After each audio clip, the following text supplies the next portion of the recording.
Hi friends, ఈరోజు వంకాయ పచ్చడి చేస్తున్నాను. చూడండి, వంకాయలన్నీ తీసుకోండి.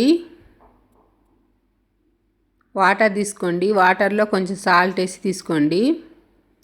ఒక వంకాయని 4 ముక్కలు చేసి పెట్టుకోండి, కట్ చేసుకొని. వీడియోలో ఎలా చూపెడుతున్నా అలా చేసుకోండి. సాల్ట్ వాటర్లో వంకాయలు వేసుకోండి. వేసి మంచిగా కడిగి పెట్టుకోండి. మంచిగా డస్ట్ అనేది పోయేటట్టు మంచిగా కడగండి. రుద్ది మంచిగా గట్టిగా పిండి ఒక ప్లేట్లో తీసుకోండి. వంకాయలు అన్నవి వాటర్ లేకుండా. పొడిగుడ్డ తీసుకొని పొడిగుడ్డ మీద కొంచెం తుడుచుకొని ఒక గిన్నెలోకి వేసుకోండి వంకాయలని. కొంచెం పసుపు వేసుకోండి.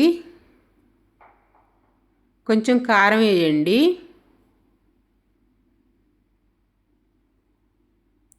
కొంచెం సాల్ట్ వేసుకోండి. సాల్ట్ వేసేసి మంచిగా కలపండి, ముక్కలకు పట్టేటట్టు. కారం, పసుపు, సాల్ట్ అన్నది మంచిగా పట్టాలి. ముక్కలకు మంచిగా కలుపుకోండి. పల్లీల ఆయిల్ అన్నది కొంచెం వేసుకొని మంచిగా కలపండి ముక్కలకి. కలుపుకొని ఒక 30 మినిట్స్ సేపు పక్కన పెట్టుకోండి. దీనికి కావాల్సిన మసాలాలు చూద్దాం. ఒక పెనం తీసుకొని పెనంలో ఎండుమిర్చి సరిపోయినన్ని వేసుకొని ఎంచుకోండి. అవి వేగంగానే కొంచెం ఆవాలు వేసి ఎంచండి.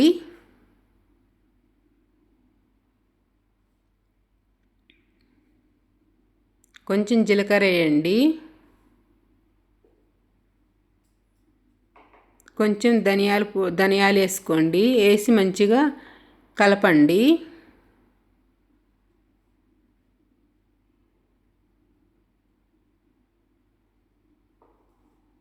కొంచెం వాము వేసుకోండి. వాము వేసేసి మంచిగా కలుపుకోండి. దూరగా వేగినాక ఒక ప్లేట్లోకి తీసుకోండి. కొంచెం చింతపండు అన్నది నానబెట్టేసుకోండి గిన్నెలోకి. అది మసాలా అన్నది మిక్సీలో వేసుకొని మంచిగా ఒక్కలు చెక్కలుగా నూరుకోండి. ఎలా చూపెడుతున్నామో అలా చేసుకోండి వీడియోలో. కొంచెం పల్లీల ఆయిల్ పెనంలో వేసుకోండి. ఆయిల్ ఏడెక్కినాక ఎండుమిర్చి 2 తుంచుకొని వేసుకోండి.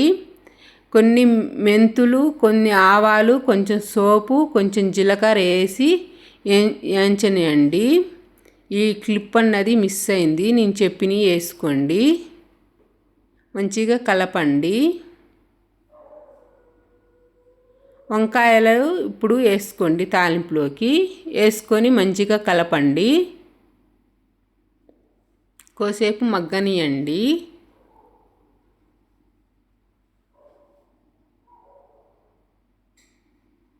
చింతపండు రసం తీసుకోండి.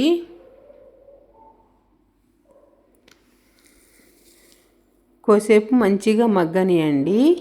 80% వంకాయలు అన్నీ మగ్గిపోయినాక మసాలా వేసుకోండి, ఊరిపెట్టుకున్నది.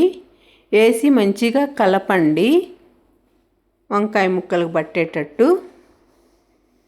కలిపి పెట్టినాక కొంచెం చింతపండు రసం వేసి కొన్ని వాటర్ పోసుకోండి. మంచిగా ఇలా ఆయిల్ పైకి తేలేటట్టు ఉడకనియండి కోసేపు.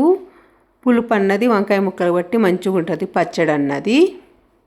కోసేపు ఉడకనియండి. ఈ టైంలో సాల్ట్ సరిపోయిందో లేదో చూసుకొని సాల్ట్ అన్నది వేసుకోండి.